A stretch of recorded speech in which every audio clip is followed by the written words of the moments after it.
Happy full moon! If you're watching this, happy full moon to you. If nobody's watching this, happy full moon to me. So today is the full moon and it feels very beautiful inside and out for me. So yeah, today is a great day.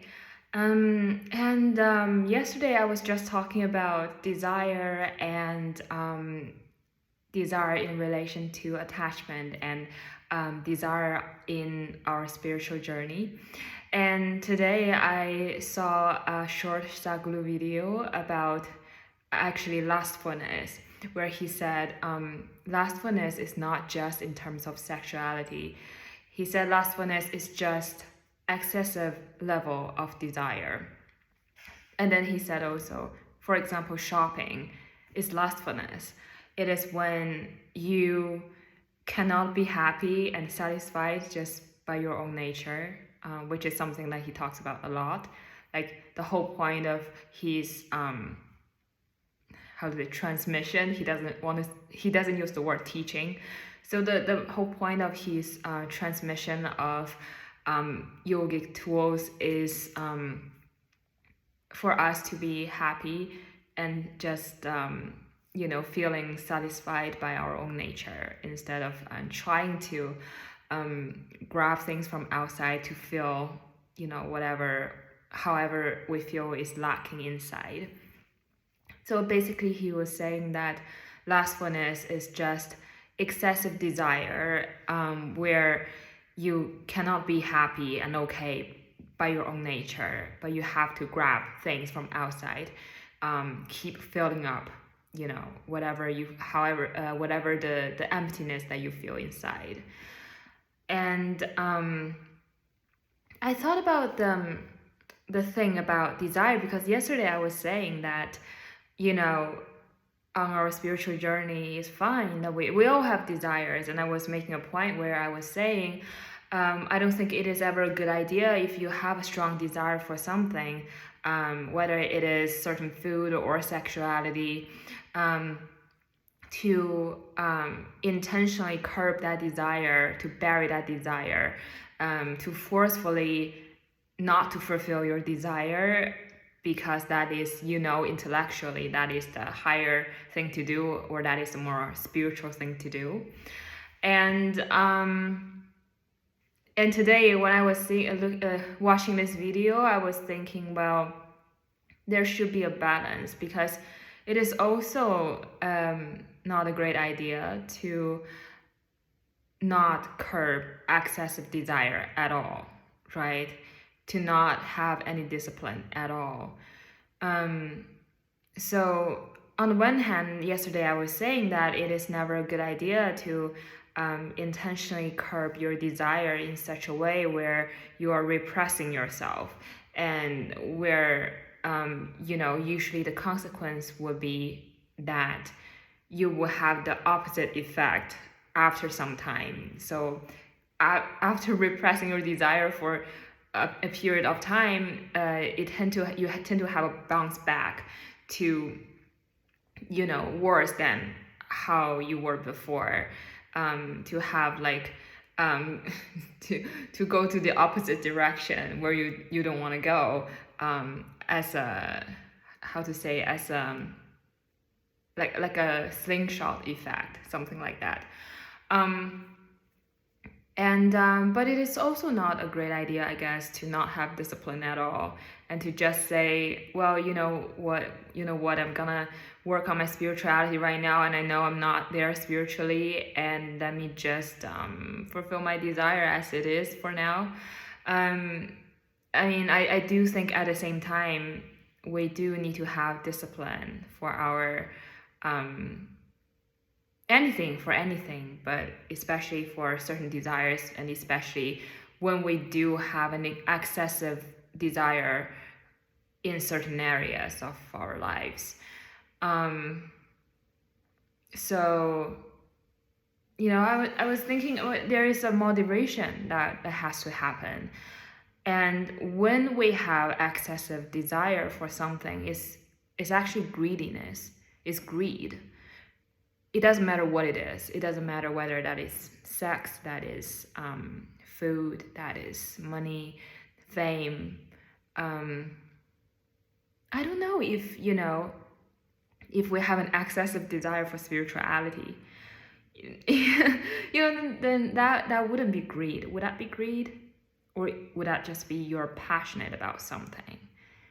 So I guess greed would be something like you're possessive of something. You want to have something as part of your possession. That would be greed. And I guess in this case, you can have a greed for knowledge as well. And that might not be a great thing, versus when you're passionate about something. I think when you're passionate about something, you're in a giving mode. When you're passionate about something, you're in a devoting mode. You're giving, actually. You're giving out certain energies. And when you're coming out of greed, you are greedy about something, you're hoarding and without giving things. So I guess a good example, if someone who has a greed for knowledge, I think that would be an interesting example, right? Because usually we think knowledge is a great thing to go after.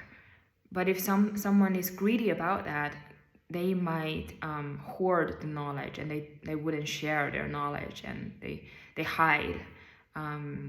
And they sort of like having this sort of like hoarding motion where although you might know a lot, but you wouldn't use that knowledge for good. You wouldn't share that knowledge with others, or at least you wouldn't share that knowledge with others freely. You would be stingy about giving out that energy, giving that energy back to the universe, to whatever that's outside of you. And that would be greed. So greed would be whatever, anything that's like having this hoarding energy, like you just get, and you wouldn't give back, you wouldn't give out. So the energy wouldn't flow. You would just like hoard, mine, like this. Which is sort of like, I'm picturing in my head like a fattening ego. Like you have an ego, and then it's like a little character here, a little mask here, and it's fattening like a little cartoon figure. It's actually pretty funny. And if you are passionate about something, you get, and you keep absorbing something, and then the flow is also, you also keep giving out. So if you are passionate about money, for example, you enjoy totally the process of making money and getting money, but then you also give out a lot of money. So you generate this sort of abundant cycle or circle. It's like in motion. And whenever this is in motion, then that is passion, and that is a positive thing. And in this case, the desire is actually a good thing. When you're desiring for knowledge, for example, you desire spirituality, you're passionate about it. You're passionate about your spiritual practices and sadhanas and all this. You're passionate about spiritual knowledge, and then you get in and you work on yourself, and then you absorb information and you do your practices, and also you give out. You try to help others. You try to give the information to others. You try to use whatever you have learned for good, right? And to really to give out that same energy, if not better energy, than what you have absorbed from the universe. So whenever there is a cycle that's going on, taking in and giving out, that is passion. You take in as much you can get, and then you give out as much as you can get. But when you are hoarding that energy, that is coming from a state of lack. When you are not willing to share, when you are not willing to give out, and that's greed. In that case, the desire would be lustfulness in Sadhguru's sense, where you are just, it's like you have, people who are greedy. And I think many of us, and there's no judgment, many of us have this. I mean, greed is very, very common human thing, right? But greed comes from lack, the feeling of not enough. I don't have enough. I will never have enough, right? And it's a very sad position where, with greed, you can have a greed for love and care, affection, right? You have a greed for attention. It's like, I just want this all for myself, and then I don't think I have the capability of giving out that energy back to others, back to the universe.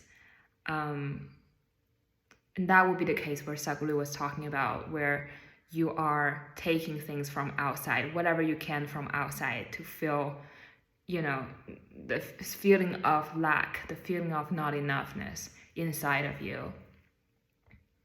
And that is excessive desire. And that is unhealthy desire, which I think should be disciplined. Versus, when you have desires, as I was saying yesterday, it's okay. I think we all have desire. Desire is what makes the world go around, right? It's fine. Desire is fine. But as long as it's not excessive desire. With an excessive desire, I do think we should discipline it, and we should try to curb it, and we should try to work on it. But if we just have desire for things, that's okay. I think desire, we can turn that into passion. We can make it into something that's of a higher vibration. The desire for food, for example, you can become a great cook because of you have a lot of desire for food. Desire for sex. You can there are many people who who are very are expert at sex and manipulating sexual energy and all these things.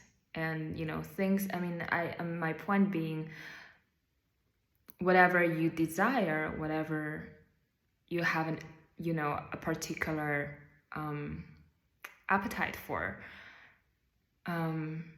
that could be turned into passion, healthy passion, by generating this cycle of taking in and giving out positively, and generating this loop, especially like desire for knowledge and desire for money. You can become, these kind of desire can become, or desire for love and attention, right? This is actually, like the Buddhists say, and in Buddhism, the first practice, when I was practicing Buddhism, the first practice we were doing is about planting good seed, right? It's like whatever you want, you give first. So the practice we have done, like while I was in Buddhism, whatever you really, really truly want, whether that's money, that's love, that's advice, that's help, understanding, whatever it is that you really desire, you feel is lacking in your life, you give it out to somebody who needs it first.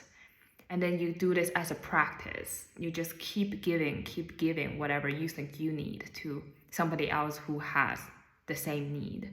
And that's the practice of planting good seed and generating a good karma. And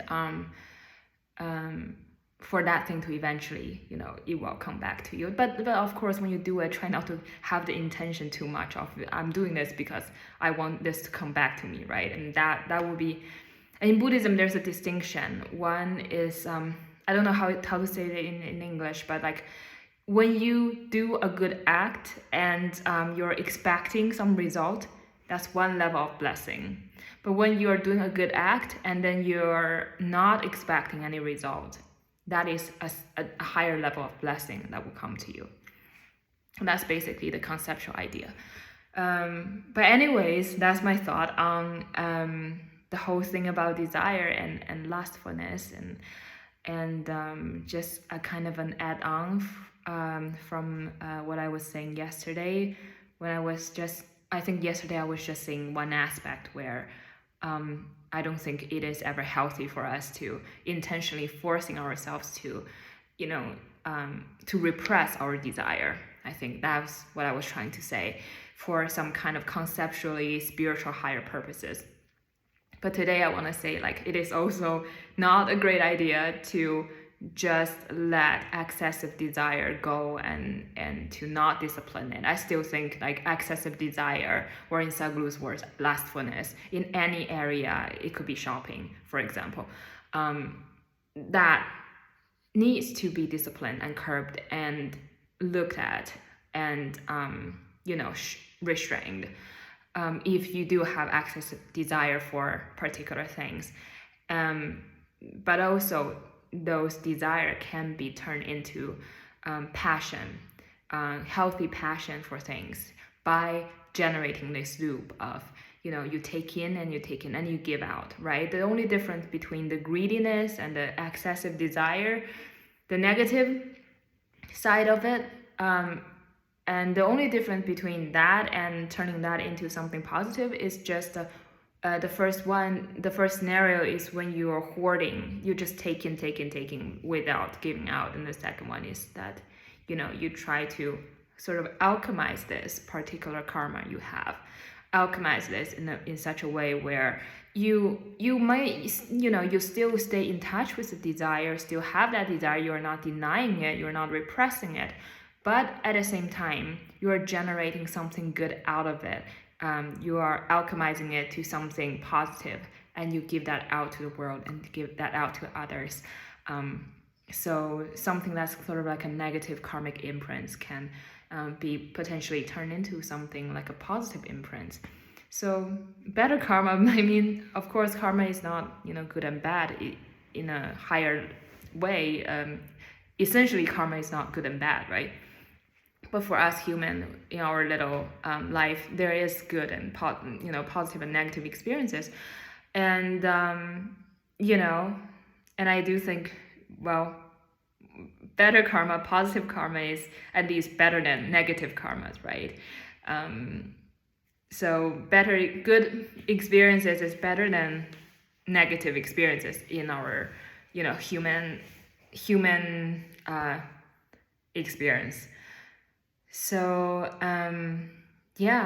so I mean, it is still better to alchemize whatever that is currently negative in its excessiveness, to alchemize that and turn that into a positive loop where you're not hoarding you're not hoarding